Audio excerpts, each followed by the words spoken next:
Hello, friends. Welcome to the November 14th, 2021 edition of Pro Wrestling Throwdown. I'm Caleb Black, along with Luke the Big Dog Williams and our in-studio producer, the Mighty Max Fury. Luke, how's your Sunday? It's shaping up to be a pretty good day. I had a good pay-per-view last night. Yeah. The wrestling world, again, is interesting to me. Yeah. And we got Survivor Series right around the corner. Yes, we do. Max, how's your Sunday? Doing good today. Doing good. Looking forward to a good show. Yes.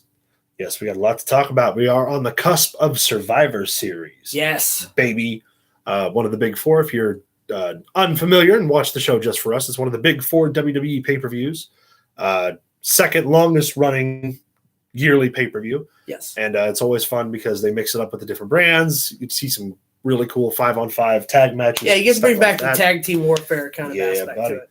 We're going to get more into Survivor Series here, but let's cover up, I guess, what some of the news in wrestling today. Obviously, we had Full Gear last night, yes. AEW, big pay-per-view, which we'll talk about separately. That way we can give you guys all the results and what we thought taken away from the pay-per-view. One of the big pieces of news involving AEW that isn't going to be covered by the pay-per-view is Lance Archer's injury. Yes. Lance Archer, a couple weeks ago on Dynamite, was wrestling Eddie Kingston in the Elimination Tournament to crown the number one contender. Yeah. Went for a moonsault from the top rope. Didn't quite get the clearance that he was wanting and come down smack dab right on the top of the head. I hate to see it. It rolled to the outside immediately. We covered this when it took place. Yep. Eddie Kingston then rolling Lance Archer back in the ring, and a victory was short after that for Yes. Eddie Kingston. Yeah. I hate that. I hate that Lance Archer's out. He's been doing so much in so many different promotions. He really he was working everywhere because not only was he doing the NJPW and AEW, he was taking indie bookings. He was on Championship Wrestling from Memphis a couple of months ago. Jake the Snake Roberts as his manager, it was really starting to strike home. He was really starting to get that footing as the monster, the character that they were wanting him to put out there. It's a shame when anybody gets hurt, especially when you're on national television, not making money, of course, sitting at home. And the crazy thing, it wasn't like it was his first attempt at the moonsault. He's been doing the moonsault for like the last 16 years. Yeah. He was doing one in TNA back in 2005. That goes along the lines of when Chris Jericho hurt himself doing the lion salt a couple times. Or when Rey Mysterio killed that guy with a 619. Well, actually, he didn't kill him with the 619. He killed him with the West trip Coast into pop? the ropes. Oh, yeah. Well, yes, I'm aware. The rope is killed what ended him. But it took a dark turn, didn't it? Yeah, what the hell, man? Sorry, but no, speedy recovery for Lance Archer. Yes. Ready to see him get back in the ring, especially with the expansion now of Ring of Honor and the New Japan thing. No, AEW. AEW, sorry, and the New Japan thing. There's a lot more matchups out there that I would like to see Lance Archer in, so I hope he gets a speedy recovery and back on television. Yes. Speaking of the NJPW AEW deal that we were just mentioned, so Tony Khan.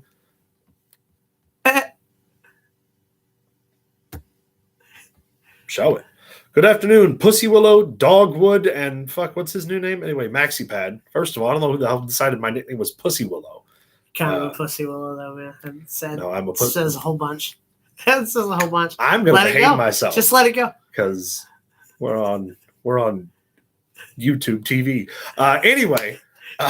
Dude, if we wasn't thrown off after last week. Yeah, or some people might not even be seeing us right now. We might just be talking to Maxi Pad, as she put, in the room with nobody. So.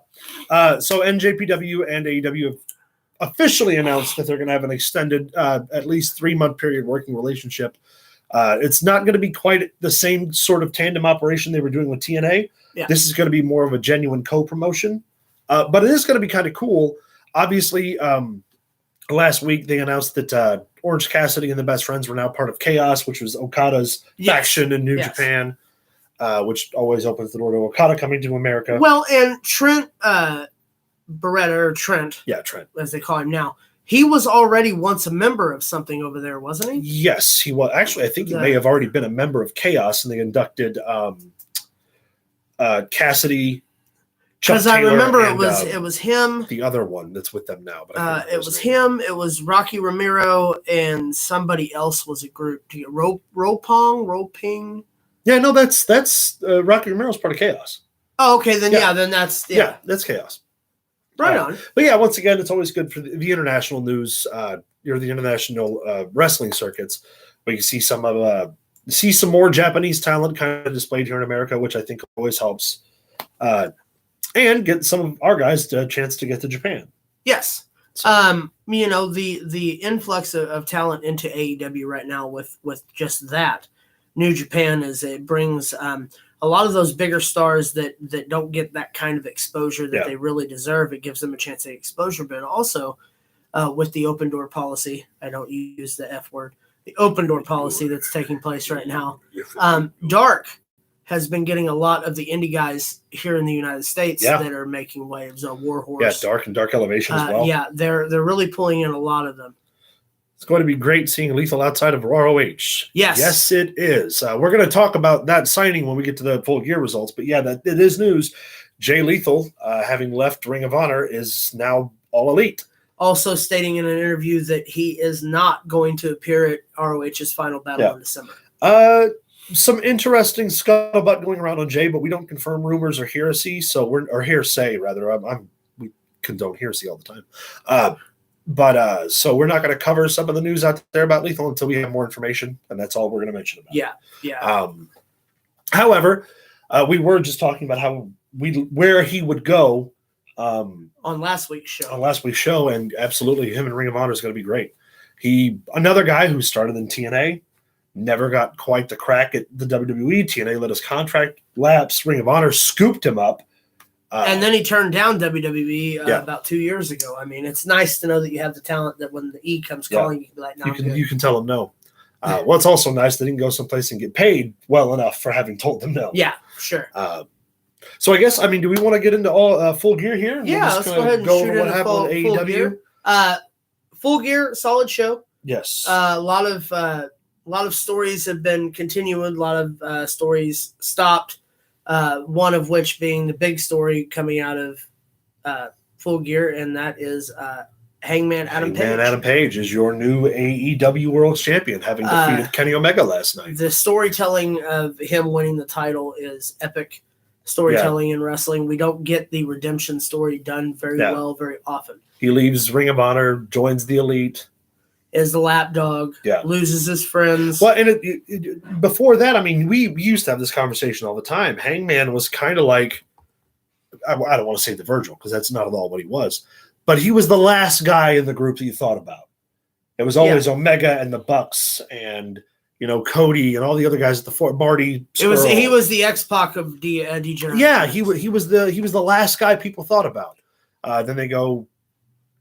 They took their time. They built something incredible with him. And the man used to be the guy that come out and wipe down the middle rope and the top rope for Ring of Honor in between matches. Yeah. That's where he started.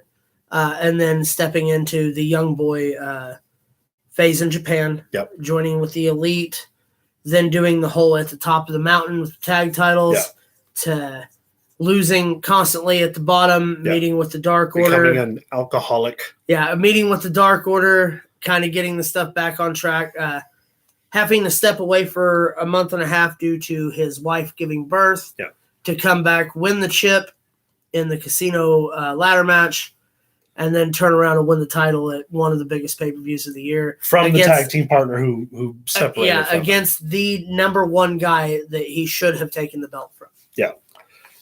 Good match. I'm just glad that they're done with him. Look, I've drank a lot in my time, and I've drank a lot in wrestling.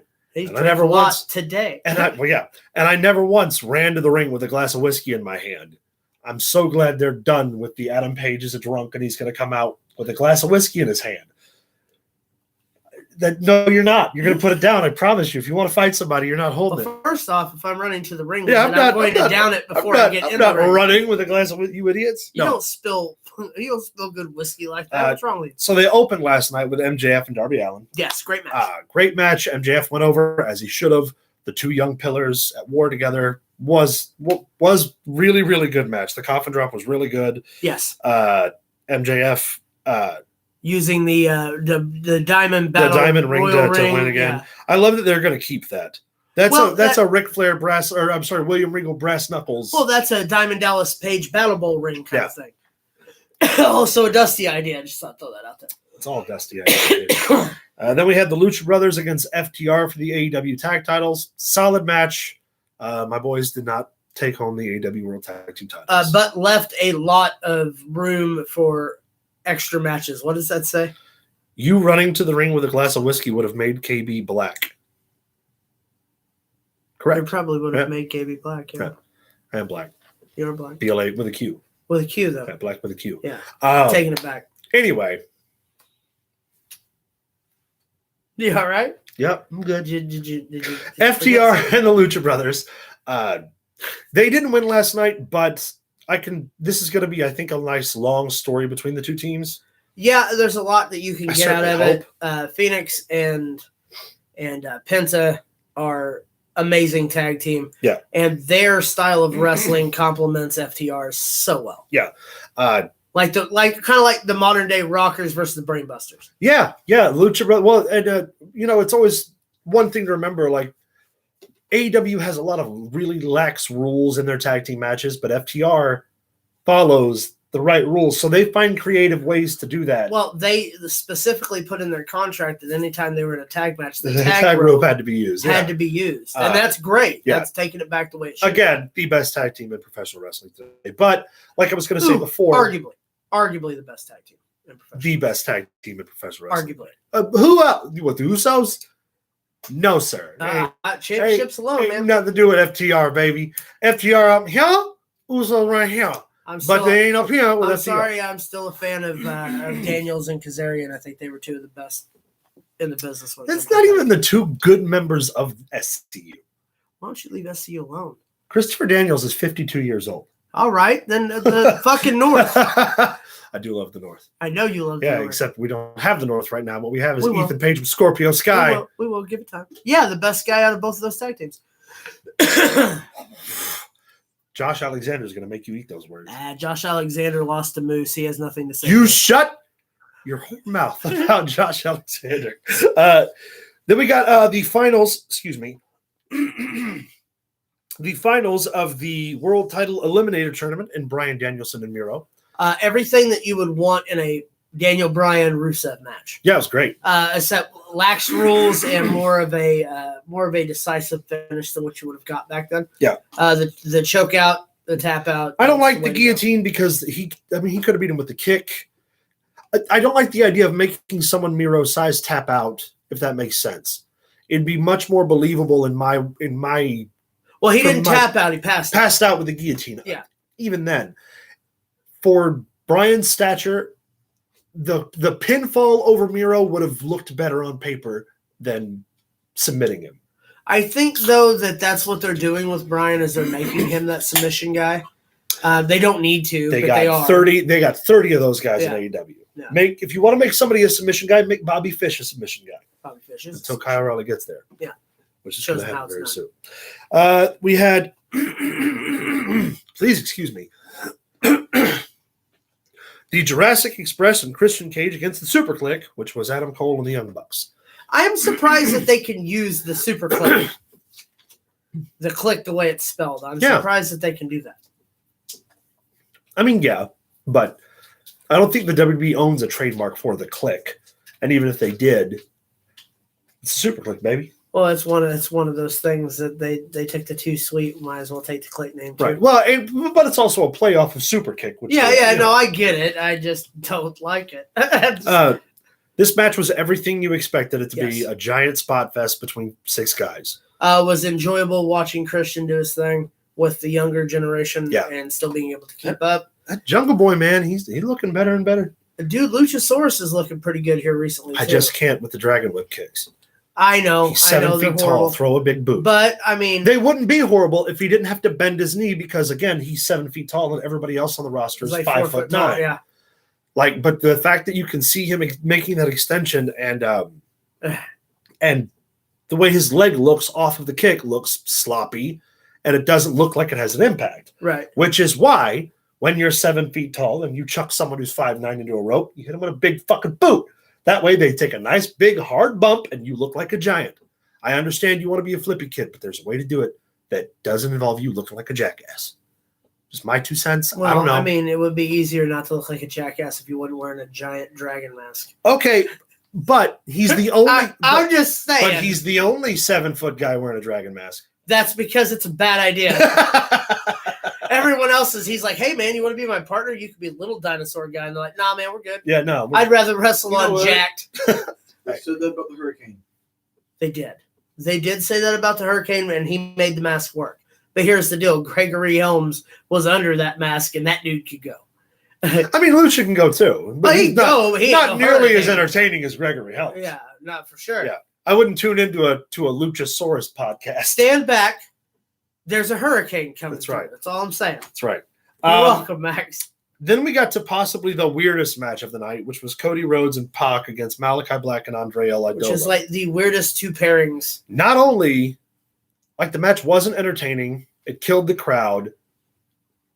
Cody Rhodes and Pac went over, which they should have, I guess. And then FTR jumps them. But the match had, like, it was just there was no build to the ending. It just ended. Well, here's the deal. Why are we still beating Malachi Black? He's one of the better heels you've got going right now, and he keeps losing. Right, especially when you have Cody Rhodes, who Cody, turn heel. Please, God, turn heel.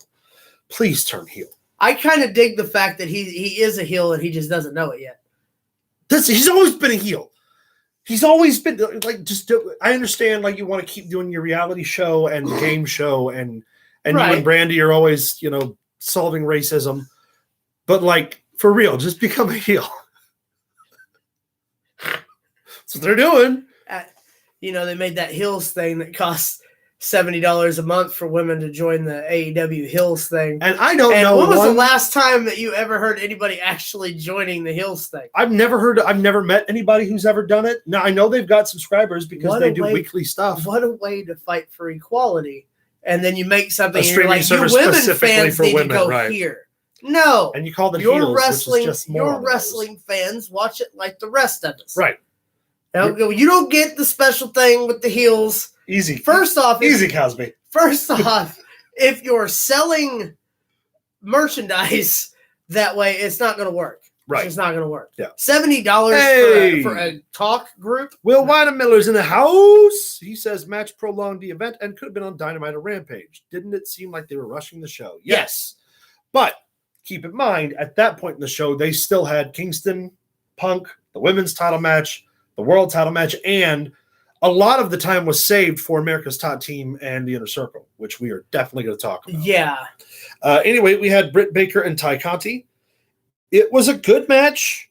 Crowd was still dead, though, from the Cody match. Stop throwing different women at Britt Baker that don't need to be in those situations. Man, that has been... Thunder Rosa could have been in that spot. That has been one of the biggest discussions on social media when it comes to Britt Baker, is that they don't feel like she's getting the right level of competition. Give me Thunder Rosa. Yes. Or Anna Jay. Yeah. Anna Jay. Or, what? Penelope Cruz. Penelope Cruz. Except I like her better as a heel. Give us another Sheeta. Her and Sheeta's stuff was great. Also, with this influx of talent, Layla Hirsch would be great. She's small. She's scrappy. The big lady from her. You know who the Hirsch I'm talking about. Yes. Okay. The big lady. I can't think of her Neither name. could I. The NWA, the one that won the NWA title for a while. Or fuck it, you got this big door thing you talk about. Bring Mickie James in. Not to mention all of the women of honor. Yes. Contracts are available. Not what was the Quinn Mchale? Yes. She just started taking indie bookings as a worker. And she is. And Carriage House. She's also a fantastic worker. I'm talking about. Britt Baker, Tay Conti, it was what you thought it was going to be. It wasn't barn burner. It wasn't anything special. But again, it was still 10 to 15 minutes on pay-per-view. Yeah. And that's where AEW is winning out over WWE, in my opinion. More spots for the women's wrestling. That's the way it should be. And their shows are getting better about booking. And here's the deal. In March or whatever, that deal takes place with NBC for the All-Women Wrestling Federation. Here's the deal. If your product for women's wrestling isn't on par when this thing comes out, you might as well just give up the women's ranks altogether. It's one thing when it's just CBS, but all three of the investing executives have experience building women's sports brands. Yes. It's going to look like if I'm thinking, it's going to look like it, the early days of Impact. It's going to look like the most competitive wrestling show, at least, because they're not going to be doing the superhero gimmicks anymore. Yeah, we're not doing that we know of. Well, I mean, they're not going to be superhero driven like the last time. However, even though it was very show was pretty entertaining. Like it was. We watched it because if you didn't have it, it was on Access. Right, it was the lead-in show for Impact. Yes, and man, it was a lot of fun. It wasn't bad. It was like taking Ring of Honor and adding in Impact Glow. Women, and adding in Glow. Yeah, it was a more up-hyped version of the Glow Wrestling Federation. If you don't get your women's matches back on par, you might as well take the belt off Britt Baker because you're wasting. Yeah, agreed. CM Punk and Eddie Kingston. I love how at one point in the match, towards the beginning, Punk was being cheered slightly. And then when he started throwing in the unnecessary knees and elbows on Kingston, the crowd turned on him. Yes, they did. And that was the perfect opportunity to pull a double turn and send Kingston into the moon. The fact that they didn't just sucks so bad. Either it's a missed opportunity or it's building to something. Like watching it, it felt like Austin and Bret. Yes, Bret, the established CM Punk, the technical genius, the guy who everyone loves. Austin, the guy who worked his ass off to make it out of the territories to the WWF, finally in the first big pro. What better parallel for modern wrestling was Eddie Kingston and CM Punk? And they could have put someone who feels legitimate on top with Kingston. Yeah. Obviously, I know Adam Page. I know they want all the light on Adam Page, but if they don't strike with the iron hots with Kingston, that fire will die down. Yeah. And right now, and he doesn't have very many. He's been in the business so long that he's not a spring chicken. Yeah. Like, you don't have a real large window with Eddie Kingston. Yeah. 3-4 years. You've got to get the main potential out of Eddie Kingston. You got about 3 or 4 years. Right now, with him writing that story and just the groundswell behind him, it was the perfect time. Those two story isn't over. Yeah, I certainly hope no possible way. Yeah. But Punk went over. Yeah. Mistake. Such a mistake. The inner circle versus the Men of the Year and America's Top Team. It was not good. No, it was a stupid idea in the first place. It went on way too long. The fucking the faction warfare was kind of fun when it was originally the Inner Circle and the Elite. Or the Pinnacle. And I was going to say, and then the Inner Circle versus the Pinnacle, that was okay to watch too. If you're just going to pick 2 wrestlers, an old guy and 2 MMA fighters, just get out. Just stop it. Fuck. Have Scorpio Sky and Ethan Page wrestle Jericho and Guevara in a tag match because it would have gone over way better. Yeah. Way better. Have Hager come out, get into it with an MMA fighter, have some more MMA fighters come out and have Pride and Powerful show up and chase them off. And leave it in the ring with Dan Lambert taking a bump off of Jericho's Judas effect. Yeah. That would have saved you 10 minutes, and it would have looked way better. Fucking terrible. It wasn't good by any stretch of the imagination. And look at that. I just booked the whole angle for him in less than 3 minutes. The whole match was just pointless. You're not going to get any credit. I'm not one person appreciates my good ideas. Nope.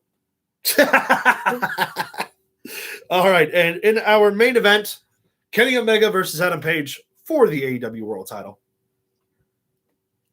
It did everything that it should have done. Yes. The match built perfectly. The story was perfect. Yes. Everything was there. It was the right time to pull the pin on Adam Page. I liked that he did the buckshot lariat to the back of the head. I thought that was kind of cool. And here's the deal. In the beginning, I'll go on record because I am on several of our videos. I wasn't an Adam Page fan in the beginning. No, I was going to bring that up. I wasn't an Adam Page fan in the beginning, and then honestly, I appreciated the Dark Order stuff. The reason I did is because you had, whether the alcohol storyline was stupid or not, and it was, you had one of those things that, in my opinion, was personal stuff.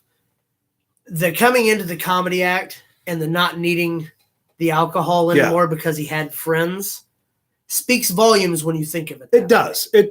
I could see. It's the ultimate redemption. Yes. I agree with that. Also, them going to hand him the beer after he won the title and him brush the beer aside and give a hug. Yeah. Perfect. perfect ending. The dude's going to be a great champion. And if it's the way it's supposed to be, with Daniel Bryan being the number one contender now, Paige and Bryan's going to sell. Yeah. And normally in the past, after they've had those number one contender matches, that match happens relatively quick. I don't know if I were them, I'd save it because they'll have another pay-per-view up very soon. If one of their Fighter Fests or something like that. I would, yeah. Well, actually, I think they're going to do that Battle of the Belts, the thing that was like the predecessor to Clash of the Champions. Yeah. They have a big TV show that they just got the rights to the name Battle of the Belts. Okay. And they're going to use the Battle of the Belts as their Clash of Champions. That's awesome. To where we're going to get a Battle of the Belts every 3 months. Every 4 months. I'm down with that. By all means, because here's the deal. I bet it shows on TBS. Oh, no, the monthly specials are going to show on TNT. Okay, well, then that makes more sense. Yeah. But it would be cool for it to be on TBS because Clash of the Champions was on TBS. Yeah, no, they're going to keep Rampage on TNT. The 4 specials are going to be on TNT.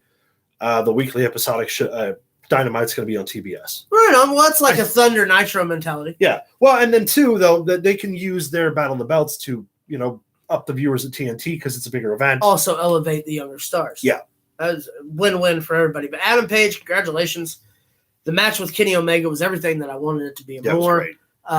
It wasn't a flawless match, but it was pretty close. I've always been a fan of Kenny Omega's V-triggers. Yes. But that one last night, right near the finish, when Page had come in for the lariat, went to buckshot out, and then as he was turning, Omega, wow. That one and the one he hit on Joey Janela, where Janela sold through the ropes, probably the 2 prettiest ones he's ever hit. And here's the deal. The best part about all of that is you got these guys who have worked each other for years. They know how to lay the shit in and make it look good. Adam Page, I'm interested to see Adam Page's run with the title. Agreed. How long we're going to get, who we're going to get to wrestle. Yeah. Obviously, I mean, him and Bryan's on the forefront. Well, if you wanted Punk to be a heel, have him take the belt from Adam Page. I don't. That would shoot him into the heel strategy because Eddie Kingston's already put it out there. Nobody wants you here. Yeah. Nobody likes it that you're here. Put the belt on. Once again, when they were booing him last night, they should have double turned in the middle of the fucking ring. I don't see how nobody else saw that coming. It was great, though. I mean, if they'd watch our show, they would have a better TV show if they listened to us. I agree. Across the board. Send us a check. If you do a wrestling show, watch our show. Send us a check. You're welcome. You got shorter. What else do we got in the news today, man? Well, we didn't mention the Jay Lethal showing up. Yeah, Jay Lethal showed up after the Inner Circle match, introduced himself to Sammy Guevara. They announced that he's the new AEW signee. So Jay Lethal is officially all elite, which, again, if everything goes well and the scuttlebutt makes it past certain vetting processes, then good on Jay Lethal will be a viable competitor over there. Former Ring of Honor World Champ. Jay Lethal, in my opinion, is one of the greatest minds in wrestling. Oh, agreed. The Black Machismo stuff he did, we still talk about it. Yeah. The Ric Flair, you don't do that, I do that. Oh, man. You don't do that, I do that. I hope that he brings some of that comedy with him, but I like the perfect blend. I want his personality along with how he was in Ring of Honor. Well, here's the deal. They did the Ring of Honor gimmick where he hit his head. Yeah. And he started seeing Black Machismo everywhere. That's what you do. Yeah. That's what you do. I would love to see that. Under appreciated match of the night for AEW's pay-per-view. I got to give it to Miro and Daniel Bryan. I'm gonna always FTR. Well, I said underappreciated match. Oh, okay. The one that was the underdog, that was the underdog. Yeah. A lot can be said about the Super Click versus the Jungle Express or whatever, but which that's all it was going to be anyway. You knew that's what it was when you were going into it. But for Christian, knew what this was. For Christian at his age to be able to keep up, not only keep up, but outshine at points. Oh, yeah. Those younger guys. Especially in the league of Adam Cole. Everybody talks about Bray Wyatt. Everybody talks about Braun Strowman. Them not locking down Strongman. Christian Cage. Yeah. Was a mistake. Especially having Edge there. Especially since we both know that both of those boys can still go. In an alternate universe, both Edge and Christian are in AEW right now. Yep. Just think about that. Yeah. Let that settle. Yeah, and the fact that when Impact needed a boost, they reached out to Tony Khan and was like, "Can we have Christian Cage to win our title?" Because he legitimized the Impact Wrestling Championship. It was probably more like, "Hey, any of you guys want to go to Impact?" And Christian was like, "Yeah, I'll do it." Christian's like, "Again?" And then Tony Khan was like, 0, 0, 0, 0. You know that Christian Cage performed more on Impact and TNA not under contract than he ever did when he was under contract. Speaking of Tony Khan, we have to talk. Did you see what that idiot said the other day? Which part? Okay, he said that he wants and doesn't get enough credit for having paid a lot of NWA talent over the course of the pandemic. Like, obviously booking them on his shows, but I guess also subletting some money for an NWA event because his talent was on it or talent he was using. But just the fact that he was like, well, I don't get enough credit and I want more. Shut up. You have $9 billion. Go buy yourself some credit. That's the wrestling promoter in him. That's one of those things that you can be a fan. Bill Watts never asked for credit. Bill Watts said, "Go do your fucking jobs and make me money." He didn't have to ask for credit because he carried a loaded fucking pistol backstage with him. You didn't ask Bill Watts. No, you didn't ask Bill. Bill Watts told you what you were going to do when you could do it. And when you tried to tell Dusty when he was the booker, he just looked at you like, "Come on, baby. Come on, baby. We're going to put the U.S. title on you, baby. Then you're going to become #1 contender for the world championship. Magnum TA. Magnum TA, baby. It's going to be big." And that never happened. Where's Tony? Where's Tony? You know, it is a sad state of affairs that Dusty Rhodes has passed away before AEW, just to get like one more Tony Schiavone, Dusty Rhodes moment. Oh my God, what a shame! And instead, we get Sting. Yeah, we get Sting for 45 minutes, and Cody Rhodes fighting racism. He's going to save the world. Stop with the Cody Rhodes stuff, man. That's what he's doing. No one was talking about Cody Rhodes. We're talking about the better of the Rhodes. You know who. Just like the two most, anytime they're on a podcast I listen to or like an interviewer, they're just the most disingenuous. I just fucking hate listening to them. One of them is Cody Rhodes and the other one's Matt Cardona. That's it. I'm going to tell Cody Rhodes that you're trying to fuck on him. I don't give a fuck. I don't give a fuck about him. Fuck on me. I'll get DiBiase to, well, wait, DiBiase's in trouble for embezzling all that money from a church. DiBiase, he ain't exactly what you would call baggage free at the time. $1 million man, my ass. He's like, he's a $3 billion man. All right. Well, that's pretty much all we've got so far for all of that. We covered Full Gear. We covered some of the news. What? I'm listening. Look at me like that. Well, was there anything in the WWE this week that's even worth talking about? Roman Reigns, just have another Becky Lynch, and Charlotte. That's about it. Roman Reigns is on top of his game. Yeah. Xavier Woods is totally on top of his game right now. Which actually brings up a point. It's Survivor Series season. Yes, it is. Xavier Woods posted on Twitter that he believed that the Survivor Series main event should have something to fight for. Yeah. Other than bragging rights. And he mentioned the winning team getting to wrestle each other in an elimination match for spots 25 through 30 for the winner for the Rumble. Yeah. And then spots 1 through 5 would be determined as well for the losing team. I think that's a genius. I think that's a great idea. I think that's a brilliant idea. It would make it whatever. Fuck the brand supremacy. Half of Team Raw was on SmackDown a month ago. Well, this would also work for the first time in a long time. This would also work due to the fact that neither big champion is in the Survivor Series team. Well, every year. No. But I mean, with this stipulation thrown in, because neither one of the heavyweight champions is on there, it would make more sense for the Rumble. Yeah, offers a lot more possibilities. Because you don't have Roman Reigns winning his side of the team and then going and winning the number 30. Right. You don't have that. You would have one of the undercard guys, because let's face it, the two teams, Raw's team and SmackDown's team, while one member was taken off of each team. Yes. The SmackDown men's team lost Sami Zayn, and the SmackDown women's team lost Aaliyah in the same show. Yeah. No replacements have been announced. But here's the deal. You have on SmackDown, now that Sami Zayn is gone, you have Jeff Hardy, Corbin, Drew McIntyre, and King Woods. So with those, you've got 4 guys that, yes, all have the potential of being heavyweight champion, but haven't been in quite a while. Right. With the exception of Drew McIntyre. Yeah.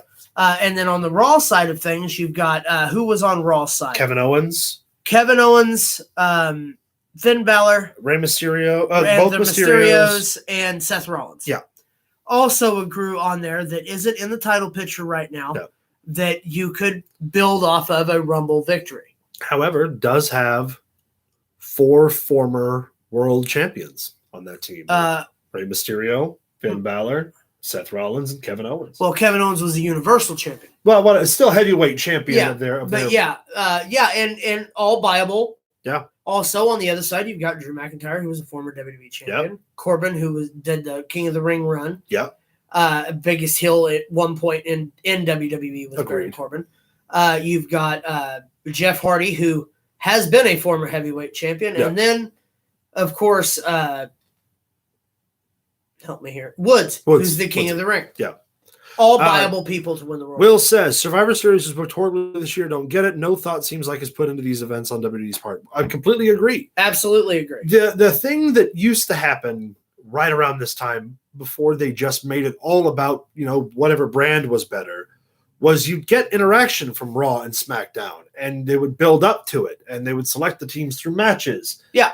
And you'd see something on TV leading to it. Or most of the Survivor Series matches were pitting people who were enemies on the same team. Cesaro not being on Team SmackDown blows my mind. Cesaro wrestling Walter on anything that wasn't televised over this past weekend is a shame. Do not get me started. I seen a picture on Twitter where somebody shared half the videos. Yeah, the video. Man, they put Walter and Cesaro on the UK circuit for Main free event. with no coverage. Why would you do that to me? Why would you do that to anyone? That's an unfair thing. Seems like the WWE hasn't put any thought into their storylines in months. Agreed. Unless your name's Roman Reigns or Becky Lynch or Charlotte Flair. If you're one of the key players, you're factored in. Yeah. But that's it. And it's it's sort of always been that way, but at least before, creative would find something productive to do with the non-key players instead of making it just feel like TV filler. When I watch Raw, I genuinely watch for Bobby Lashley. I watch for Becky Lynch. I watch for anybody who's going to pop out to me. I watch for Biggie and RK Yeah, Bro. Biggie and RK Bro. Are the only things on Raw really right now that catch my attention. And between Raw and SmackDown, the only legitimate Raw and SmackDown beef going is Becky Lynch and Charlotte Flair. Yeah. So going into Survivor Series, that's the only match I give a shit. Well, the Big E Roman Reigns with the Xavier Woods. There's an exception to that because they're both in the world title picture. Yeah. But I guess both it counts for Becky and Charlotte too. But that's the only one with real history. Yeah. That's the only one with there's going to be an outcome eventually from it that people are still going to be invested in after the fact. They're only looking at their main talent, not the whole show. And that's the problem. You've got 3 hours of TV. You have to keep me watching for all 3 hours. And half of that doesn't involve a Seth Rollins promo. And here's the deal. We can't get invested in second-tier storylines. Because we don't know who's getting released week to week. Because they've released everyone that was entertaining as second and third string storylines. Bray Wyatt's Fire Funhouse, whatever the fuck he called it. Him and Randy Orton stuff there for months was top television. Yeah. And they weren't the champion. No. They were the top story going. Randy Orton's continuance of being messed with Alexa Bliss, messed with the puppets and stuff. Enjoyable. It was very enjoyable, but like I said, you've released him. You've released Braun Strowman, who can say what you want about Braun Strowman. During the pandemic, was one of the biggest stars you had. Yeah. He was they overbooked him to be the main star. Right, and they threw everybody at him. They threw The Fiend at him. They threw everybody at him. And then he was dropped aside. Samoa Joe comes back, has a Cinderella story of winning the NXT title, and in 2 weeks you strip it. Then you throw it on the line in a brand new NXT show with 4 guys who shouldn't have been in the match to begin with. Then you have a guy named Karrion Kross, who is your NXT champion and a monster, and he's fantastic. And you put him on Monday Night Raw on his first night, and you have him get beat by Jeff Hardy after wearing a Mad Max Gladiator outfit. Give me a break. Vince's deal with Mad Max is never going to go away. That's why it's all horrible. of the wasteland shit for the video games and all the expansions are all just wasteland shit. It's stupid. But specifically to Karrion Kross, not only that, they separate him from Scarlett Yeah. Who was part of the big piece of the NXT presentation with It was the Cross. build. It was a whole build. So then when he shows up without his valet, without his special entrance, in a helmet, without anything, looking like a gladiator. He looked like Farouk. And still being world champion of one of their other shows and losing in 2 minutes. He looked like Ron Simmons when they first debuted Farouk and he had the blue helmet on. Absolute nonsense. It was ridiculous. And then the rebranding of Keith Lee week to week to week. Just, again, another guy who was perfect in NXT the way he was. Also, speaking of news, before we get to our fun segment of the show, Keith Lee comes out in an interview and says WWE didn't pay for a single medical bill while he was gone. That is news that was announced on a show, which was retorted. Yeah, WWE's press team. And was like, that's a lie. Yeah. We have all of the information on that. If he has an issue with that, you need to contact the WWE. But here's the deal. Keith Lee's going about that the wrong way. Agreed. I get being upset about being let go. I get character development, pushing forward. You don't make false comments like that because then it makes you, one, hard to work with, first off. And two, if you're going to give them crap after they've taken care of you in with a doctor situation, there's no other mainstream wrestling federation that's going to want to mess with you because if you're not happy, then you're just going to start slinging shit. Don't start slinging shit. Not to mention, you really don't want to get into a libel or defamation suit with a multi-billion-dollar conglomerate. Farouk, thank you. Farouk was a good comparison. It really was. It looked like for lack of a better term, the white Farouk. Yeah. They DDP'd him, man. Yeah. That's all they did. And not the cool DDP. Yeah, not the cookies and saran wrap and stuff from the stories I've heard. Well, shit happens. So, to answer your question, Max, no, the WWE isn't going to do anything entertaining until after Survivor Series. Yeah, it's going to make promotions not want the guy. It really is. But to answer your question, 64. Yeah, he's in his late 30s. So, for those of you who can't read that or just watching and not following the chat, Will wrote Keith Lee's no spring chicken either, too. I read he was 37. Yes. That's the other part. 37. It's not like he's one of the young 20-year-olds out of NXT. Right. He's got a bump card. Well, and also, here's the deal. You won the NXT title, and that's fantastic. But that was Triple H's baby. Yeah. When you come under the Vince McMahon roof and you're on the main roster, here's the deal. You do what the boss says. The NXT guys who were champions were basically nothing more than the WCW or ECW champion caliber athletes that come in and Vince made a message out of. Yeah. If you think about it, Raven was relegated to commentary. Tommy Dreamer was made a joke. It's such a crime specifically for Raven because when he came to the WWF/WWE at that period of time, he'd just gotten clean. He was in the best shape of his life. Out of the hot ECW angle. Pushed him to the fucking moon. And they didn't. And instead he wrestles 37 hardcore matches. Yep. Awful. Even though, to be fair, Raven did work Mania. I mean, he did. Against the Big Show and Kane. Yeah. So, I mean. No. He was taken care of, but he wasn't used the right way is basically what I'm saying. Correct. And Keith Lee, you can't go around running your mouth about stuff that first off ain't true. Yeah. If they did pay for his shit, okay, I get it. But when they say we have receipts. Right. When the press office specifically was like, that's not true. Also, when that office jumps right out immediately after it says that's bullshit. Yeah. That did not happen like that. Don't do that. Not okay. Because here's the deal. Not only are you making it hard for you, you're making it hard for Mia Yim, your girlfriend, soon to be your wife, who's going to get the stigma because of you. Yep. That's the same thing with Seth Rollins and Lita.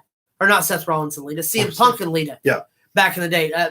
It didn't work because when you don't like one, you're not going to like the other. Correct. But anyway, that's just a little bit of thing I wanted to throw out there. But I think it's about that time. We've got a couple things coming up here later in the show with the Anna Fight Underground review from the last show. Yes. Now that it's officially dropped. Before we'll talk a little bit about more Survivor Series matches. Yes. But before we get to that, is it time? It's time. I think it's time for our favorite segment. It's time for birthdays. And bullshit. Max, take it away. Okay. I'm gonna beat you today. I don't have a whole lot. I don't think so. We're going to start out with some few birthdays. Today, La Parka celebrates a birthday. All right. LaParca's definitely in his 50s. Well, hold on. Depends on what LaParca say, which LaParca are we We talking do about? this every year, and I would never remember which LaParca it is. I'm gonna guess that it's just regular LaParca, and I'm gonna go 57. I'm gonna go 63. 56. Ooh, It damn! Went over. One over. Yep. Aha! Still closer Also than celebrating you, fucker. birthdays today. Albert. Prince Albert. Ooh. We got a LaParca 62 from Will on there. Prince Albert's in his, I'm going to say late 40s. Albert is 47 years old. I'm going to say 48. How about 49? Oh! You suck. Our price is right in your ass. Oh, that's good. Okay. 2 points. Happy birthday to Colin. Caleb gets one there. Caleb gets one here. Just like Nobody got a point for the LaParca. window. How about Callisto celebrates birthday today? 35 years old. That's a pretty He's good in his number. 30s. 37. Luke got it on the nose. 35 today. Point for Luke. Was that 1-1 now? Yep. All right. Get into it. Get We into got the win in doing that. it. 1-1, right? Tomorrow, Hit it with the pigeons. Sima. Show 'em the monkeys. Sema. OWE, Oriental Wrestling Entertainment. Okay. I want to say Sema's only in his 30s. I'm gonna say Later 30s, probably. I'll say 36. 34. How about 44? Damn. Wow. So that That's a point for Caleb. goes Yeah, Caleb. that was closer. Not by much. Not by, yeah, wow. Good for Also Sema. tomorrow, Yeah. Tegan Knox celebrates Ooh, birthday. Tegan Knox is 27. 25 years old. Caleb got that one on the nose. I knew she wasn't very old. I love Also- Tegan Knox. Oh, man, she's the Tomorrow- best heel on NXT women's division. Just fucking phenomenal. Also tomorrow, we remember one of the greatest of all time, the Macho Man, Randy Savage. Oh, yeah, it's How did I know it was coming? time. How did I know it was coming? Cup of coffee. It's been a while. Cup of coffee. It's been a little while. Caleb has a story that he likes to tell about Macho Man Randy Oh, Savage. Macho Man Randy Savage beat up my dad. So my grandmother used to You live, just had to. my grandmother used to live near Miss Elizabeth. And the story that I always got told was when my dad and his buddies were teenagers, Macho Man was walking out to his car with a bunch of shit, and they started calling him a derogatory name and throwing rocks at him and shit. So Macho Man Randy Savage takes off after my old man, pulls him off his bike, and slams him in the middle of the road. And then he's like, "What do you got to say for yourself, punk?" And my dad was like, "My mom would like your autograph," and she had that autograph forever. That's fantastic. Macho Man beat up my dad. So great. And then my dad got his revenge by beating up Bob Orton. Coffee. Cup of coffee in the big time. Yeah. Macho Man Rage. in 2011. 2011 he passed? Wow, Yep. it's been that long? Had a heart attack while driving. Let's see. Let's go to the 17th. Hogan would have just been a man. Be a man, Hogan. See, Yeah. Miko Mhm. Satomura, NXT UK. Oh, is that the woman? Miko? Okay, yeah. Oh, Miko, So she's in her later years. Yeah, I want to say her later 30s, possibly early 40s even, but I'll go like 37. 42. 42 on 42. the nose. Yeah. I knew she was up there. Yeah, she's phenomenal too. Yeah, she's really good. She's their champion. Yeah, she's a badass.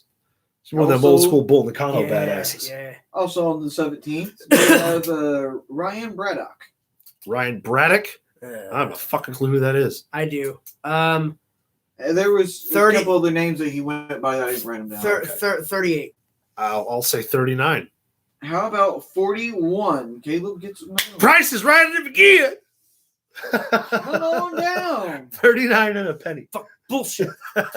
And on the 19th, we remember, we just talked about it, Miss Elizabeth. Miss Elizabeth. Wow. We lost her in 2003. Yep. In a tragedy. It's almost been 20 years. Yeah. Don't seem right. Don't seem like it's been that long. Once again, if you're unfamiliar, the Miss Elizabeth Macho Man relationship was literally a love story and one of the first like broadcast love stories on, but it was in like professional wrestling, bipolar love story but behind the scenes. and it was also done like. So we've seen like couples or whatever in wrestling, and they get side stories and stuff like that. They never really did that. Miss Elizabeth, everything that happened with her happened around the Macho Man and away from the Macho Man until their big reunion. Yeah.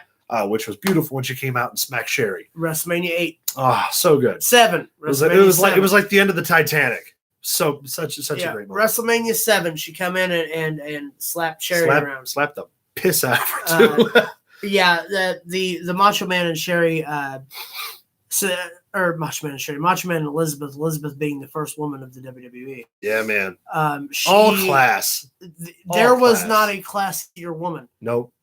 In the business than it was Miss Elizabeth. She was the woman that every man wanted and that the women were jealous of. Yeah. She was quiet and her deal with the Macho Man's great because he was so out of his mind all the time that she played kind of the devil's advocate for him in a lot of ways. You talking to her? No, you talk to me. You don't talk to her. You don't look her in the eye. Ask her the question. Ask her the question. Ask her the question. That's enough. She don't answer the questions. Oh yeah. You want to talk to the talent? You talk right here. You take this belt and go away. So go find yourselves some clips. He would have never lived in today's society. No. You couldn't talk to a woman that way on TV nowadays. Go find you some clips of the Macho Man and Miss Elizabeth. Correct. That's your assignment today, kids. There'll be a paper on it due next week. Anything that had to do with Mean Gene interviewing Macho, regardless if she was there or not, was great. Mean Gene interviewing anybody. Put that cigarette out. That wasn't even planned. Love it. All right. November 20th. Referee Rudy Charles. Shane, why is Caleb's head so goddamn big? I was watching on my TV and had to switch to my phone. Big ass sword on ass. I just had to get the shot at your big ass Zordon head. All right, go ahead, Max. Sorry about that. November 20th, we have referee Rudy Charles. Rudy Charles. Little Flair. No, that's Charles Robinson. Oh God, how old would Rudy Charles is probably 47. I was going to say 50. How about 44? Nobody gets a point. Damn. I knew he wasn't real old. He was one of the ECW referees. Yeah. All right, so Caleb's up at 42. Do you want to count celebrity birthdays to try to catch up? Yeah. Yeah, hell yeah. Yeah, I sure do. Just so I can keep whipping that ass. And also, celebrating birthdays. Hold on, wait a minute. The Ninja Turtles. Fuck you. That's two different things. Did you see what I did there? Celebrating birthdays you today. can't do Alpha 5 and the Ninja Turtles. How dare you? Josh Duhamel. How do you pronounce Josh Duhamel? Okay. Fuck, I don't know. 34. 43. Is 49. Damn. It's mine, business. Back in the game. Your point? Yep. Yeah, it's his point. All right. Suck it. Sorry. Tourette's. Sorry. He stars on a show I've been watching recently, Community. With Chevy Chase. Yeah, he was also quite hilarious. Justified. Wasn't he the guy from Justified, or was that Timothy Allflat? Weren't they both in I it? think that was Timothy. It might have been the Timothy. I get them confused because they look just alike. I do too. On the 16th, we will have Maggie Gyllenhaal will celebrate a birthday. Maggie Gyllenhaal. As harsh as it is to name women's birthdays on here and not feel like a complete piece of shit. Right. 43. I'm going to go with 45. Age is relative. Caleb gets a point. 44. 44. Well, Nice. we were close. Yeah. Well, I got that sounds about right, though, because Jake's up there in age, too. Uh-huh. On the 17th, how about director Martin Scorsese? Martin Scorsese is 71. 73. 79. 79. Price is right in your ass, bitch. That's right. You and your big Zordon head. He shares his birthday with Danny DeVito. Ooh. 70. Fantastic. 74. I don't know if he's that quite old. I think he is, man. Let's say 68.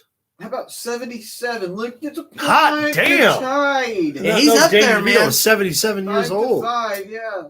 Not the Danny Penguin. DeVito. How many What major roles stand out to you from Danny DeVito? The Penguin and the dad from Matilda. Not only that, but Throw Mama from the Train. Twins. Junior. Yeah. Twins. Twins. Of course. Fucking How love about the Twins. Penguin and Batman. He said that That's what I already. said. Oh, did you? Yeah, I said the Penguin and the dad Not from only the Matilda. Penguin. I don't always listen to what you say. Well, you should. It's my show. Danny DeVito. Throw Mama from the Train really is the one that comes to mind the most for me. That's because I watch it. I'm the trash man. 1,000 times. How about Twins? Twins said was Twins. great. Love Twins Twins. was great. The next one will be even better. He's everything that he's done. I always supported the fact that he would be Always Sunny in Philadelphia, of course. He's trash man. I always thought it would be great that petition went through to have him play Wolverine. Yes. I would have dug the shit out of that. They were he was genuinely considered the first time the role came around. There was a genuine conversation about it. Fun fact about Always Sunny, they were going to cancel that show until Danny DeVito attached himself to it. Yeah. Huh. Also, Jack the Bear. I don't know if anybody remembers the movie Jack the Bear. It was a serious role. Yeah. So anyway, played an alcoholic parent with single parent with two kids. Fuck them kids. Great I movie. don't know, fuck them kids, but fuck them kids. Fuck them. Motherfucker, fuck your kids. Sorry. Well, let's go on. How about a couple more comedic actors? We have Owen Wilson. Wow. 53. 47. 53 on the nose. Nice. Bam! Morphin' time, motherfuckers. More vagina. Just give us our orders and shut the fuck up. That's right. How about Kevin Nealon? Oh, wow. Kevin Nealon. 60s for sure. Oh, he's 68 years old. 68 on the nose. Couldn't have got it. What's No. your favorite Kevin Nealon role? Oh, shit. The newscaster from Saturday Night Live. Oh, my God. Yeah, him as the His role for the outside of the actual Saturday Night. Oh, okay. Oh, okay. Because wow. that's just kind of Yeah, that's kind of on. His role in Weeds on the TV show. I Weeds. never watched Weeds. He was good in that. I've only watched a little bit of that. Really good in that. He was funny, but really serious in that as well. He was in a movie. Oh no, that's not him. To be honest, I'm drawing a blank on pretty much every Kevin Nealon film. He's been in- role. He doesn't have a I know whole he's lot been of in- giant Yeah. standouts. and Yeah. stuff. He's always a side character. Yeah. Yeah. But again, my answer is always going to be SNL because it's brilliant. I gotta say, what I always, I don't know, for whatever reason I come to first is his role in Grandma's Boy. Yeah. Oh, yeah, I forgot Yeah. about Grandma's Was Boy. one of my favorites. That movie- Also, he was in Dirty Work with Norm I just Macdonald did not as think well. that Grandma's Boy was that funny. I love that movie. It depends on your state of mind while you're watching it. That's why I never thought it was funny. All So right, what is that? Does let's, that tie us still again? Huh? We're tied again, correct? Yes. Nice. Tied at 6. Oh, Let's see. How about the lovely Jodie Foster? I just saw this, but I forget. Son of a bitch. Jodie Foster, I think, is 54. no, older than that. 71. 59. Damn. Get to point. Happy Gilmore, yes. Kevin Nealon and Happy Gilmore is Well, great. who just had the 71st birthday then? It was another actress. It doesn't matter. Well, Joe Mama. You may have seen it because I post a lot of other birthdays on our Facebook. Yes, you do. Always Correct. make sure you go through and check all of that for all our fun stuff and information. Fuck Nell. Fuck no. I Fucking like no. the movie Nell, man. That was, Bro. man, that's a throwback. That's a throwback. Yeah. That was back when Liam Neeson was young. Well, how Girl. about another lovely woman, Meg Ryan? 63. Oh, I'm going to say a little younger. 57. Caleb gets a point. 60. Nice. And then also on the Nice. 19th, we remember Larry King. Larry King, infamous newscaster. 1939 to just earlier this year, we lost him. You realize that earlier if this year. Larry King, if it would have cost a body part every time you were divorced, Larry King would have been a head on a stick. That's correct. Also, when I think would you like me to connect Larry King to wrestling? Because I'd really like to do that. I was hoping you would. I know exactly which The one Shawn you're going Michaels- with. the Shawn Hulk Michaels Hogan gimmick. program. Yeah. Yeah. Brother. Brother. And how about on the 19th, one of my favorite underrated actors, Jason Scott Lee. Jason Jason Lee. Scott That Lee. is Bruce Lee's boy. No, You're talking about the other Jason Lee then. Brody. Jason Scott Lee. That would be Brody, right? Now, Jason Scott Lee, one of the first movies I saw him in was he played in the first live-action adaptation of The Jungle Book. Yeah, that's Bruce Lee's son, Jason Scott Lee. Brandon and Jason are his two boys. Because he played Bruce Lee in the movie Dragon. This Bruce Lee story was Jason Scott Lee. That is his boy. Yeah, that's his second Jungle son. Yeah, it was Jungle Book. He played Mowgli. Yeah, I that's Bruce Lee's boy. That's Brandon's younger brother. I thought I did check that. And Nope, he's brother. I'll have to double check that. Through a different mom than Brandon had. Maybe. That's, Anyway, 46.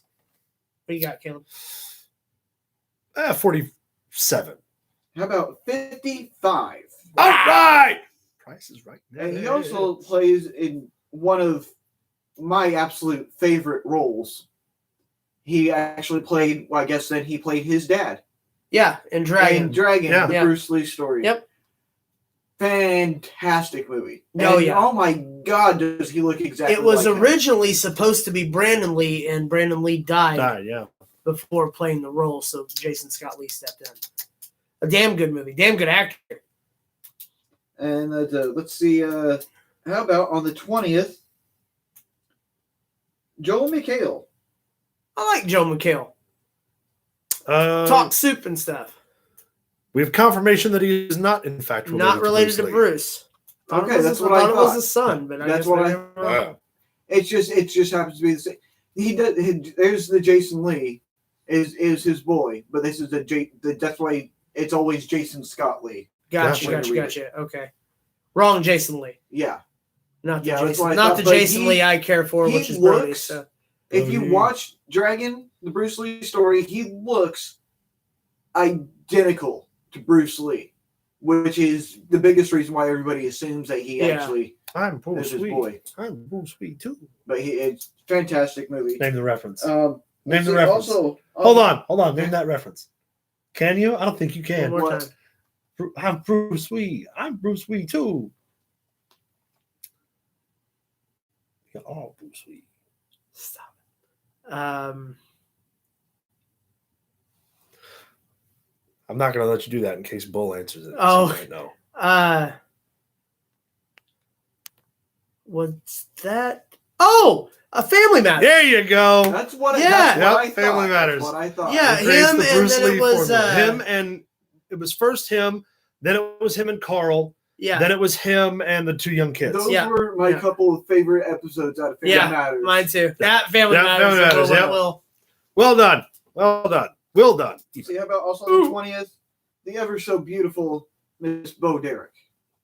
Ooh, Bo Derek. Jesus. 79. I don't have a clue. Not even going to guess. I don't have a clue. 65. I was going to say 61. That would have been a point for me. I wouldn't even have got the point.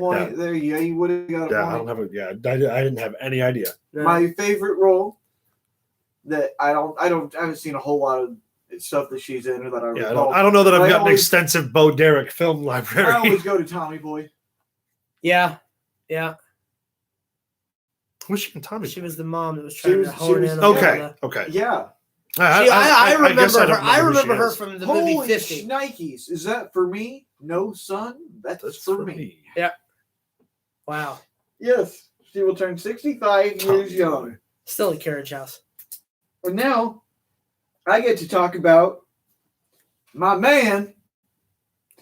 2021, live your truth. Randy Orton his truth has proved once again that he is a god among men when he saved a child's life from a crowd of people that were trying to kick him to death. The crowd had That's surrounded not- this kid, It's not, I wouldn't. and they were kicking I wouldn't and beating propagate him. that lie. And Randy Orton stepped in, It's not and he accurate at shoved all. them all away. He RKO'd like 13 people, That's not I and don't he even do saved that. this That's- child's you life. can't do that. Why- That's against the rules. That's not. No. Oh, Hey, is that the wrong story? That's- Am I wrong? I mean, you had He the just right told a points, bunch of people to but- back up, man. No, That's really all he did. No, he was just like, "Hey, man, hey, that man, shit- back up." that child needs to breathe. You need to get out of camera. Why don't you No. tell us what really happened, Luke? No, what happened is he was coming to the ring, he was slapping hands.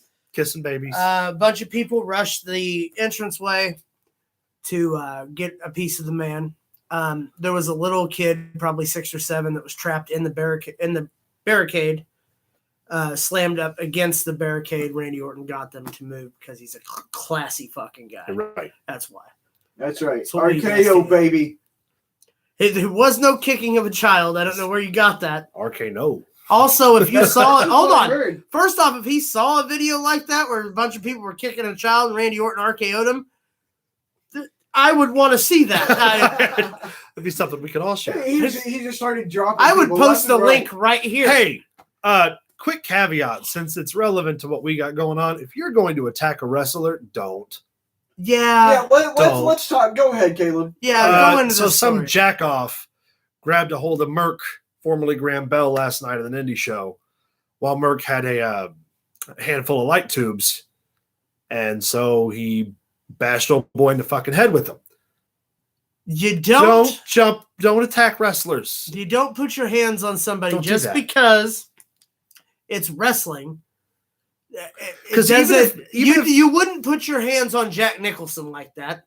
Why would you feel Right. like you could put your hands on somebody at an indie show? And even if you can take that one wrestler, you probably can't take the 13 that are going to come out of the locker room to beat the piss out of you. Yeah, try attacking Bull Bronson. Bull Bronson, please attack me. I need the viral buzz. Please, please give me a please. I want to be in attendance for that because here's the deal: it'll be better than any show I've ever been to ever. And that dude will never do that again. No, That's one mistake he will No. not make twice. dude, yeah. Well, first off, the dude got them light tubes right in the face. Yeah. So I mean, he learned his lesson, kind of. Like, don't.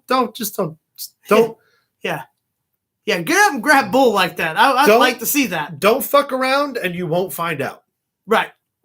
Don't start nothing. Won't It be won't nothing. be nothing. Yeah. My motto is, I'm sorry, was that your auntie? Stop it. See, tomorrow. I'm sorry, it was yesterday. We don't spend too much time because we talked about him a whole lot. One of our favorite wrestlers, one of the greatest of all time. We remembered the great Eddie Guerrero. Yes. The late, great Eddie G, baby. 16 years. 16 years ago. Man. Doesn't feel like it. No. Of course, Owen doesn't feel like it's been as long either, honestly. True. But Eddie Guerrero did wonders for the Mexican American invasion when it came to professional wrestling. Yep. For one guy to be called a vanilla midget by Kevin Nash at one point, did he not? Yes. Which is like the biggest foot in your mouth statement that you could possibly ever make. Yeah. Eddie Guerrero was the man. Cut down way too soon. In his prime. Eddie What a shame. Guerrero, honestly, I would have loved to have seen Eddie work Michaels the year it was supposed to take place I before know. he died. I know. that I was think the about program that was being supposed made. to be happen at WrestleMania. Shawn 22. Michaels versus Eddie Guerrero would have tore the fucking house. Yeah. Yep. It would have been the best match, period.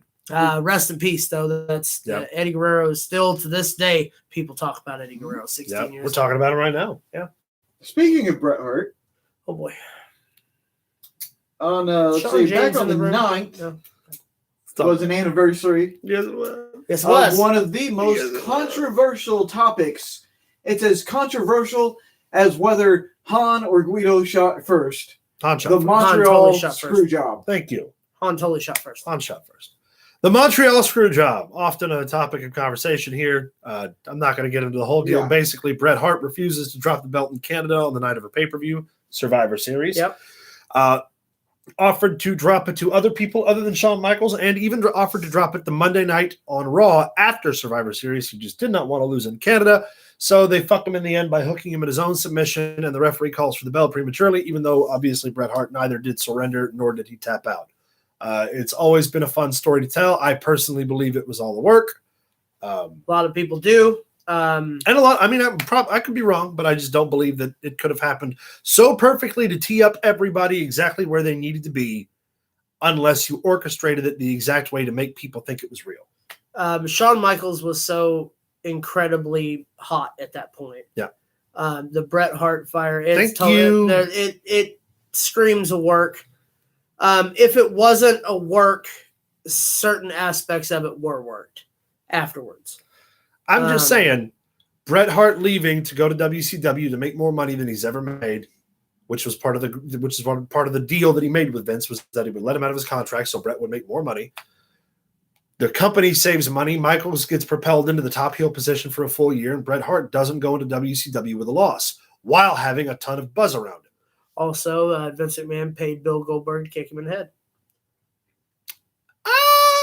I don't know about that. I mean, he has his Goldberg's hand in all just kinds of big and stuff like sloppy. Oh, well, let's not talk about that. We won't go there. We don't. I will get canceled. There's a joke I made once on one of these episodes that were never allowed going to get aired. This guy said it was way too far, and he's probably right. It's never going to get aired. He's probably right. The lost episode. Anyone see the picture of the Eddie Guerrero grave with Dominic standing over it? He visited not that long ago. And somebody underneath it posted, "Oh, that's so nice that the son still comes and visits his daddy." Fantastic. Great. Yes, kids, in 2005, there was a ladder match to determine the custody of a child. Yes, kids, in another year, we're going to get another one to determine the custody of Britt Baker between Tony Schiavone and Adam Cole. A Britt Baker on a pole match. You know what we should do? Bring Vince Russo in. He can book it. One of these days, we need to talk about a bunch, because there are a ton of legitimate screw jobs that happened in the earlier days of wrestling. One of these days, we should really sit down and talk about some of them. We could totally do that. I still think my favorite story from back then is stuff that wasn't supposed to happen that was shoot was the Battle Royal. Oh, with the guy eliminating himself? The guy was in a Battle Royal, come down to the last two men. Yeah, he knocked the dude down. Somebody threw a battery, box of Raisinets, hit the guy in between the shoulders. He thought it was the other guy hitting him from behind and threw himself over the top rope. Was eliminated by a box of Raisinets. It's one of Jim Cornette's favorite stories. Yes. That's fantastic. We still do need to do the drunk episode. We keep talking about it. We keep not doing it. What's not so fantastic is that yesterday... the Fantastic Four movies. I win. Oh. They were horrible. Was what yesterday... about the Fantastics? We had passing of Gavin O'Hara. He played on the TV show Happy Days. Oh, wow. Way back in the day. He played Richie Cunningham's older brother. Richie Cunningham being Ron Howard. Ron Howard. Didn't he go upstairs one time and never come back down? I believe he's one of those first, like the oldest kid, the oldest daughter in family. I looked him up and he wasn't on the house list. Yeah, he's the second youngest. Yeah, Judy Winslow went upstairs. Judy Winslow went upstairs, never returned. Lost him at 70 years old. I believe he had got together again with Ron Howard during for one of his movies. Ron Howard at one point. He's like a super rich writer. Yeah, like dude makes bank. Yeah. Speaking of movies, you almost have to. Have you seen the man? True. This one's for you. Okay. Today, it's an anniversary. Okay. 1996. 96. Shawn Michaels UK release 96. On November 14th, 1996. November 14th. One of the worst movies ever made, Big Trouble in Little China. First off, it was 86, and that movie's fantastic. I'm sorry, it was 86. Movie's fantastic. Y'all can say what the fuck you want. Excuse me. Y'all can say what the fuck you want. All of them. But here's the deal. Big Trouble in Little China is still talked about today. I love Big Trouble in Little China. Big Trouble in Little China is fantastic. Also, Shane says, I read an article saying Ron Howard was treated like shit by the Fonz. That wouldn't surprise me. Henry Winkler kind of was a dickhead. That's why he got covered in bees. Henry Winkler! Kill him with this. Covered in bees. You can do it. Horrible. Go watch Little Nicky. It'll do you good. It'll make everything wrong in this world right for about 2 hours. You haven't seen Little Nicky? That's your other assignment today. And I think I'm going to leave you with just one odd fact today. Well, I wish you would. Uranus and God damn it. Neptune have oceans of diamonds. So there's diamonds in Uranus, is what you're saying. Yes. and that, I'm going to leave you with. All right. First off, that's pretty good. That's pretty good. I hate him so much. Second off, we're going to pull out a topic here before we get into the Antifight stuff. Ew. And that is Survivor Series, traditionally, was a traditional 5-man on 5-man match. Actually, it was originally 4-on-4. Yeah.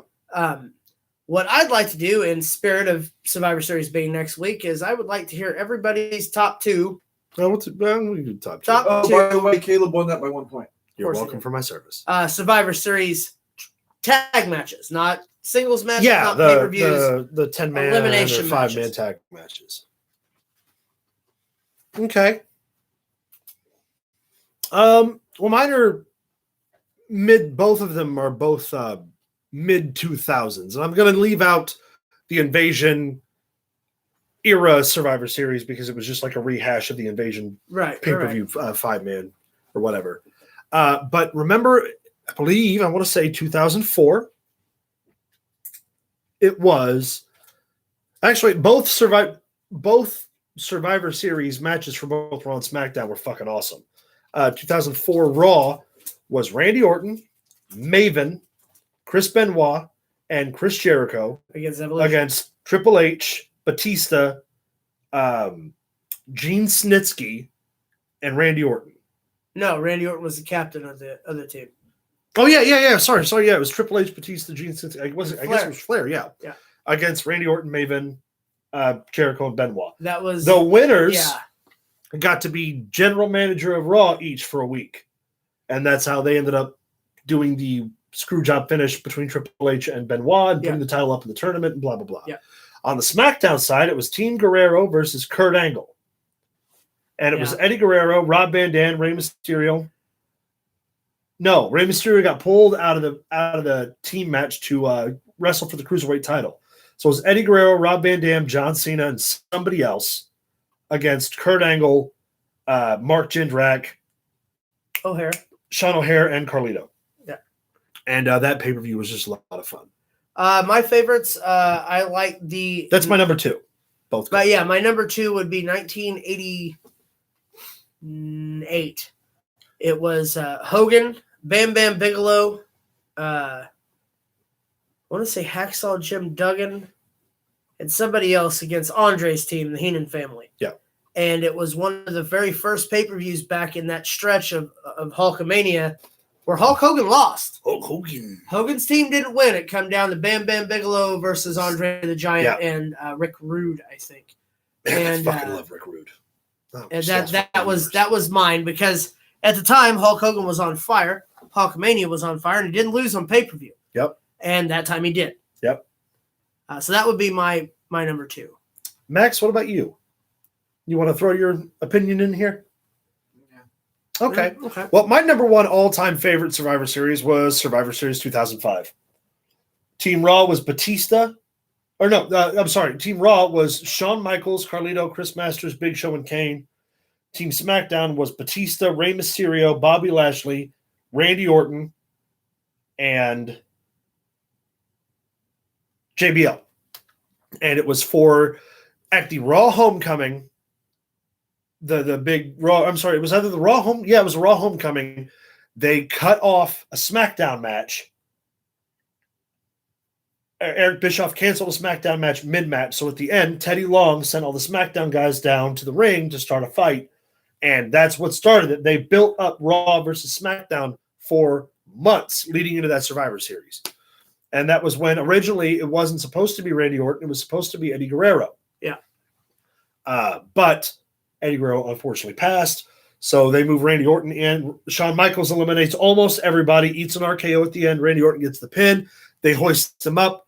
And then that's when Undertaker's casket appeared, got shot by the bolt of lightning, lit on fire, then Taker busted the door down. That was a good one. What a great Survivor. One of my favorites just because how much I remember it and how much I loved Raw versus SmackDown stuff. That was a damn good one. Yeah.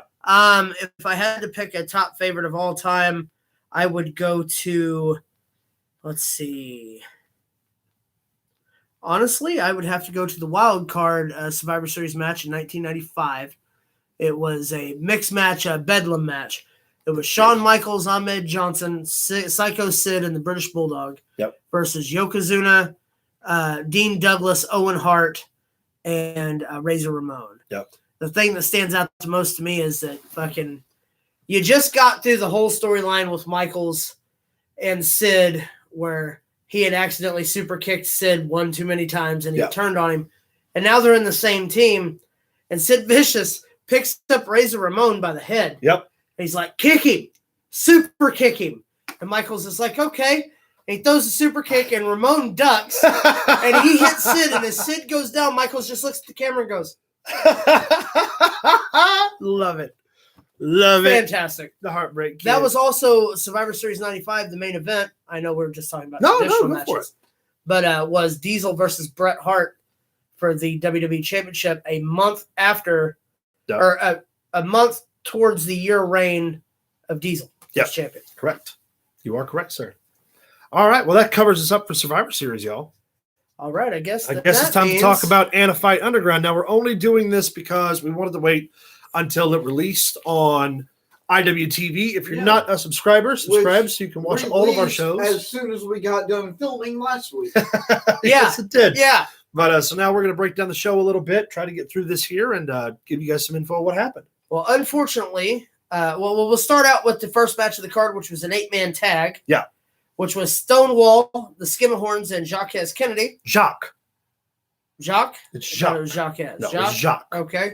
My bad. Against Roscoe Eat Lisa, Anakin Murphy, and Gary J. Which was a barn burner, like we knew it would be. Anakin Murphy picked up the win for his team. Lots of holy shit in this match. Yeah. Bodies flying. Good way to start the show. Crocodile Shaman got him a piece of old Rob Leach, which was entertaining. Which was always my favorite part of any show when Rob Leach gets his comeuppance. Second match of the card was supposed to be Davey Richards versus Sean Campbell. But Davey Richards was unable to make it. Davey Richards was Davey Richards. Yep.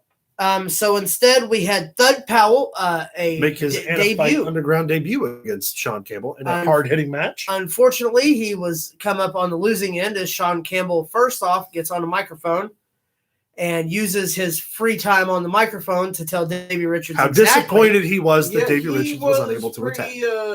Not happy that Davey decided not to show up, and he took his anger out on Thud. Yes, he did. Poor Thud Powell. Hot crowd.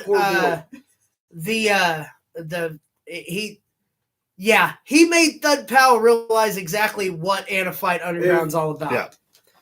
In our third match of the night, we had Mad Dog Conley.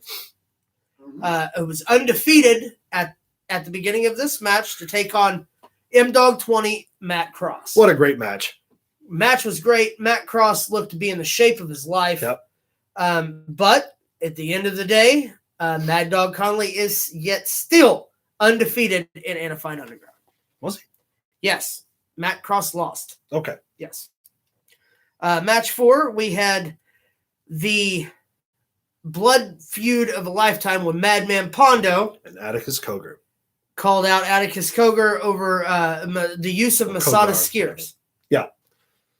Match was bloody. It was bloody. And vicious from the beginning bell. It was bloody. It was violent. Liked it.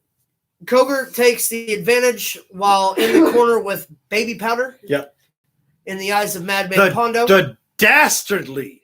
The great equalizer.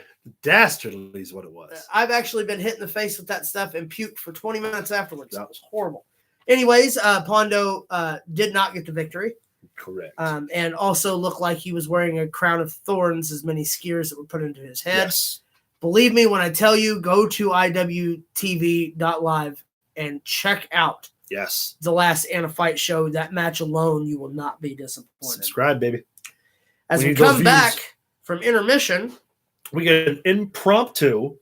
What started out as a fight between Dalton Diamond and Cash Borden leads to an impromptu championship match for Dalton's cash title that he stole from Cash Borden against Ty Blade. Ty Blade picking up the win in less than 1 minute. I believe at the final clock, it was like 13 seconds. Pops him with the super kick, and now he's got Dalton's belt in his hands. Crowd lose their mind. Now, it's not officially recognized as a title, but it is in Fight Underground's possession. After that, we go into the difference with Savion Ayers taking on Thorne, Tyler Thorne, Brian Richards, and B-Rad. I have to make a correction. He just informed me recently that his tags are the second generation sensation Tyler Thorne, or what I had misheard as cocaine Tyler Thorne. It is not. It is Coke Can Tyler Thorne. So for the past 3 shows, I've called him Cocaine Tyler Thorne. I wanted to make that correction because he said he was going to tell me that, but it just popped him every time I said it. So Cocaine Tyler Thorne. I don't think it makes. I think it's better, honestly. Cocaine Tyler Thorne. Savion Ayers picking up the win off of Frog Splash from the second rope. Yeah, buddy. This tag team tandem of the difference and Savion Ayers, I hope we get to see more often. Yeah, it was a surprising mix-up, and I love the difference. Just one of my favorite tag teams. I love the difference picking up Savion Ayers and using him as a projectile. Ram. It's fantastic. Yeah. The difference goes over, like I said, Savion Ayers getting the win. Then we move into Mickey Knuckles versus Herzog. Not the bloodiest match of the night, not the most hard-hitting match of the night, but probably the most entertaining match of the night. Very entertaining match. I believe at one point Mickey removes the stick from Herzog's ass. That is correct. It was fantastic. That's correct. At the end of the match, dastardly Bull Bronson, Bill Branson, comes out, hands Mickey a beer, and then proceeds to knock the hell out of her over and over and over again. Did you say Bill Paxton? Something like that. I said Joe Montana. Joe Montana.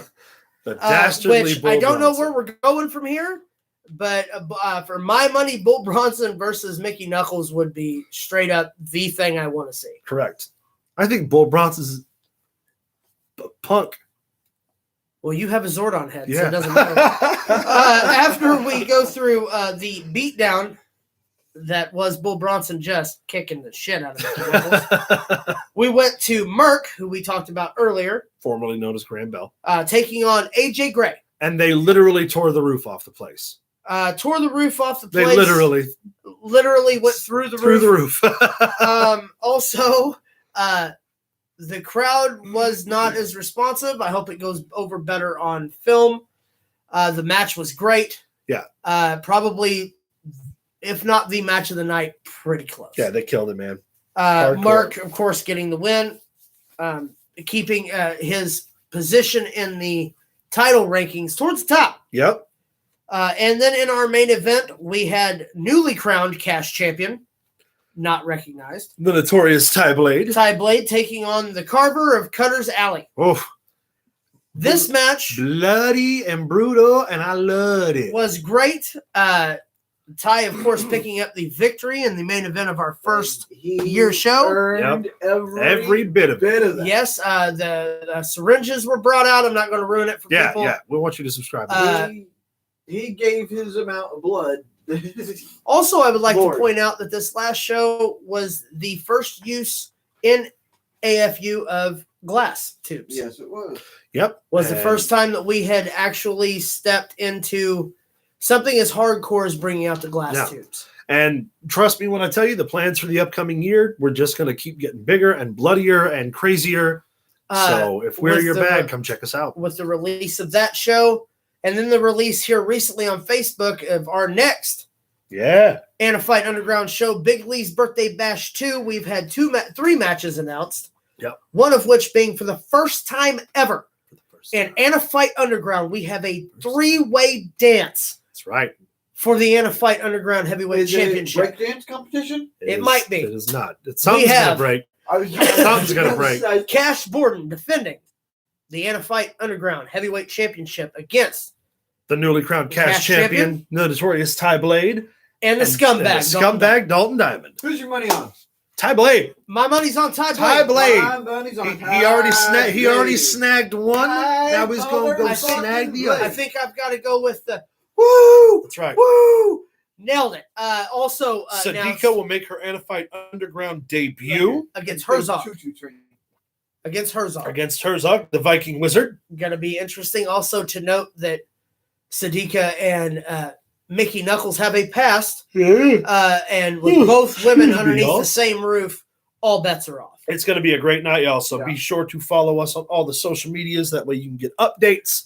The card is set to take place on December 30th. With the headliner being Madman Pondo challenging Neil Diamond Cutter in a light tube death match. Yeah, buddy. If you like violence, We got like it. we know you do, and you like blood, like we know you do, then you're going to want to buy tickets in this advance through AnnaFightUnderground.net. Hopefully, Pretty Herzog sure. keeps that steak pulled out of his ass. Hopefully. But if not, Sadiq is going to find it, and That's it's going to be right. real interesting. But yes, you can check out all the information for Anna Fight Underground through the Anna Fight Facebook page, also through us at Pro Wrestling Throwdown. Facebook.com/Pro Wrestling Throwdown. You can also follow us on Twitter at Pro Wrestling TD. You can send us an email at ProWrestlingThrowdown@gmail.com. If you haven't already, please like, subscribe to our channel. You'll get all of our weekly banters, and we're a good time. Yeah, Pinterest. I think you're I like sexy, to party. I don't know if anybody else likes Really, to. I do. I like to party. Find us on Pinterest, right? No, Not yet, but soon. I'm not starting a Pinterest. That's for pictures.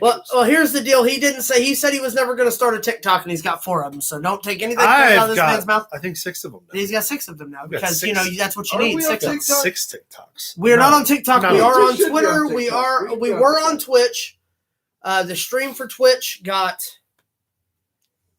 We just decided to stop doing it. Twitch wasn't working correctly. Yeah. We will attempt to This figure out what was This wrong is with way that. easier for us. YouTube Live. It is.